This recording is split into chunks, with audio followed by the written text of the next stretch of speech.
Se algum dia você carregou uma dor tão profunda que nem o tempo conseguiu curar, esta história é o seu espelho. Às vezes, o sofrimento que você amaldiçoa hoje é o mesmo que te tornará forte amanhã. Em uma aldeia esquecida, cercada por dunas sem fim e um sol impiedoso, vivia um jovem chamado Mateus. Ele já conhecera a alegria. Tinha uma casa simples, uma esposa amorosa e um pai cuja sabedoria moldava sua alma. Mas o destino, com sua maneira cruel de agir, o golpeou sem aviso. Numa noite, uma tempestade de areia engoliu tudo: casas, plantações e sonhos. Quando o silêncio voltou, o mundo de Mateus estava soterrado. Sua esposa desapareceu e o poço do pai, que antes sustentava a família, secou completamente. Por semanas, Mateus caminhou pelas ruínas em silêncio. Parou de comer, de falar e se sentava todas as manhãs diante do poço rachado, encarando o vazio enquanto perguntava ao vento por que tudo havia acontecido com ele. A compaixão dos vizinhos aos poucos se transformou em distância. Alguns diziam que ele era amaldiçoado. Outros acreditavam que havia perdido a razão. Mas Mateus não estava louco, apenas quebrado. Certo dia, um viajante passou pela aldeia. Era um velho de manto gasto e olhos serenos, como quem já havia cruzado o mundo inteiro. Ele observou Mateus em silêncio, antes de dizer que o deserto queima aqueles que resistem, mas molda aqueles que caminham com ele. Afirmou também que o mesmo sol capaz de cegar, quando aceito, pode fazer alguém brilhar. Aquelas palavras atingiram Mateus como uma faísca em plena escuridão. Naquela noite, ele juntou o pouco que lhe restava: um cantil quase vazio, um pedaço de pão e o rosário do pai.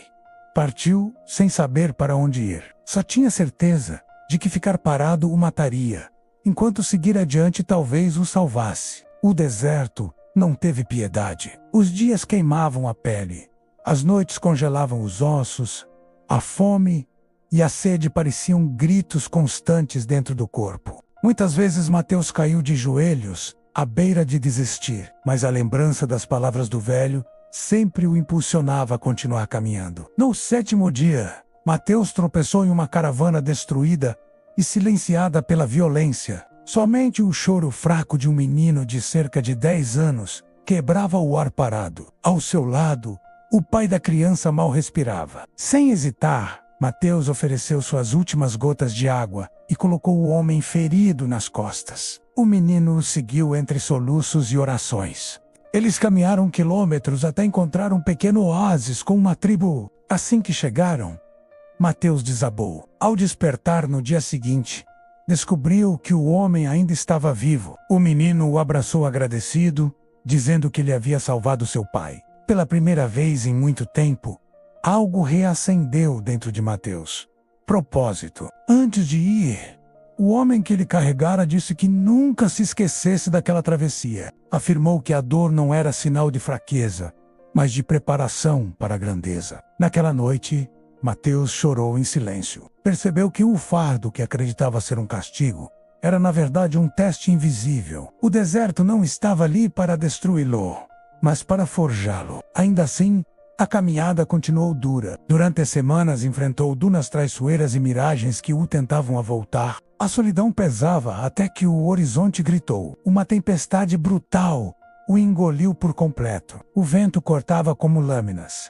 A areia feria como agulhas. E o mundo se transformou em um caos dourado. Sem forças, Mateus caiu segurando o rosário e implorou ao céu dizendo que já havia sofrido bastante. Perguntou o que mais ainda era exigido dele. Em meio à fúria dos ventos, surgiu um silêncio profundo, não vindo do deserto, mas de dentro dele. Sua respiração se acalmou e o coração, antes desesperado, ficou sereno. Nesse silêncio interior, ele sentiu algo sussurrar que nem tudo estava perdido, porque ainda havia algo maior ao seu lado. Não era uma voz de trovão, mas um sopro de misericórdia. Quando a tempestade cessou, Mateus permaneceu deitado, coberto de areia, mas finalmente em paz. Naquele instante, viu o impossível. Onde o vento golpeou com mais força, o chão se abriu e revelou uma nascente. Um filete de água brilhando sob o luar. Ele caiu de joelhos, deixando que suas lágrimas se misturassem à água nova. Pela primeira vez em anos, riu de espanto. Entendeu que a tempestade não surgiu para destruí-lo, mas para revelar o que estava escondido.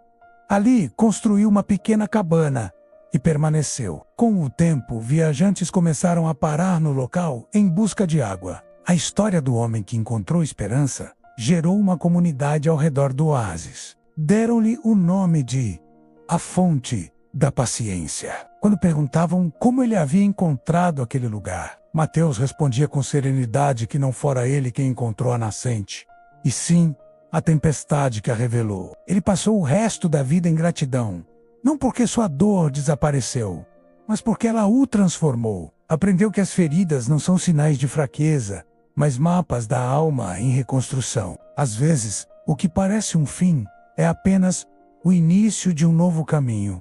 Um caminho que nasce do deserto, banhado por lágrimas e revelado pela própria tempestade. Quando o sofrimento é aceito com coragem, deixa de ser ferida e se torna fonte. Talvez seja isso que o destino sempre tentou mostrar.